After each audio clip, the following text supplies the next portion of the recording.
my name is Alexa Casey, and I did an interview with Jamie Reygle with Instill Mindfulness, and excited to learn about the goals of Instill Mindfulness for Southwest Virginia. I think you're going to like it. Thanks for tuning in, and just let me know if there's other interviews. My goal is to try to interview people that are doing great things in our community. Thanks for tuning in, and enjoy. Give us a little more background and tell us about your Instill Mindfulness. Love to, thank you. Mm-hmm. So Instill Mindfulness Southwest Virginia is a non-profit. Just celebrated our second birthday.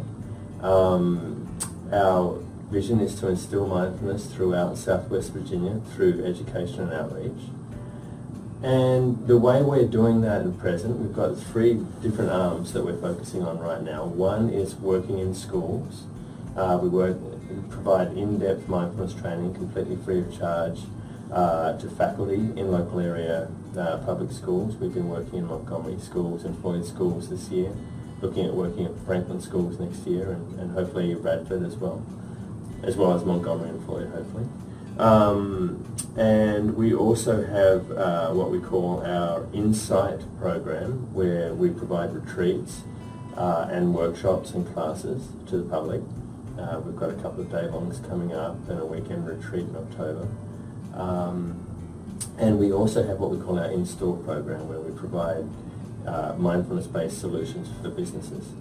So that's well, when I looked at your brochure, I really was impressed with how you put it all together, because I think mindfulness can be amorphous sometimes. It's difficult sometimes to identify exactly what it is, but you actually put it together and presented it in such a way that any group could pick up and say, yeah, that's something I want to do. So talk a little bit more about what you found in the schools, going to the schools and working with the schools. What's that been like? It's been amazing. So this whole Instill Mindfulness started in schools. I was working with someone who brought the Mind Up program into Floyd Elementary School and helped him deliver that. And then he left and went on to do other things. And I continued teaching the mindfulness in Floyd Elementary, and then that spread. And as it spread, I realized that I needed to find a way to continue it, and the non-profit is what developed out of that 2 years ago. Mm-hmm. Last year in 2017, in the spring semester of 2017, we delivered approximately 300 classes in Montgomery and Floyd schools to students, mainly at middle school level. Okay. And a few elementary classes as well. Mm-hmm.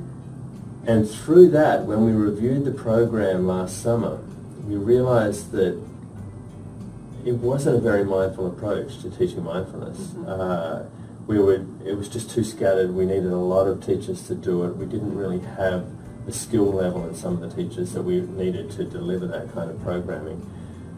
And so in reviewing it, we realized that the most effective and efficient way to provide mindfulness in the school environment and to really get it to work into the school environment was to work with faculty. Mm-hmm. You work with faculty, you teach them once, and then they're teaching kids what they've learned year after year after year, and they work with a lot of kids, and they work with them throughout the year. We would be coming in once every couple of weeks to any particular class and only be with them for half an hour, and there'd be nothing in between. So when you've got faculty working with them on an ongoing basis, they're getting that delivery of mindfulness, but also what else is happening is when you have a mindfulness practice, you start thinking in more mindful ways, and you start creating mindfulness-based solutions in your whole work environment. So not just in the classroom. We get people who are at an administrative level, and they start implementing more mindfulness-based solutions across the school system. And so this is really what we're heading for. We're trying to get it so embedded in there so people are just thinking from that perspective and producing solutions and ideas and interventions based on their understanding of mindfulness. Mm-hmm. Right. So it's something that grows and grows and grows. So we only taught 34 people this year in 3 different cohorts. Mm-hmm. But those 34 people are connecting with around over 3,000 kids this year. Wow. And then next year it's another 3,000, and next year it's another. So it's a way to reach a lot of people very quickly and in time for it to domino and blossom. And then these kids bring it home to their parents. And the whole way the school starts to interact with the community changes because it's more mindfulness based. The way the administration works with its teachers and what their expectations are of the teachers starts to change because they're looking at it from a more mindfulness based perspective.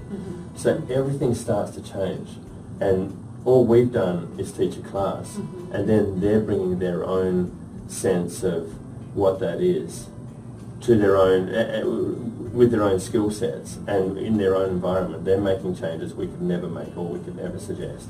So we're very careful, well, very deliberate in the way that we teach it to give them as many opportunities as possible to create their own solutions. So we give them the skills, and then we say, well, how would you deal with this? And we get them to do role plays, have discussions, all sorts of things where they work together and develop their own solutions to situations. Then they can give each other feedback on that, and it's coming from a place that they understand. Great. Yeah.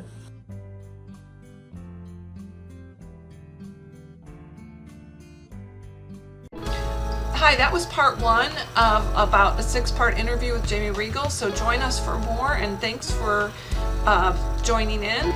Stay tuned. There'll be more of the interview that I had with Jamie Reygle. Thanks. Bye.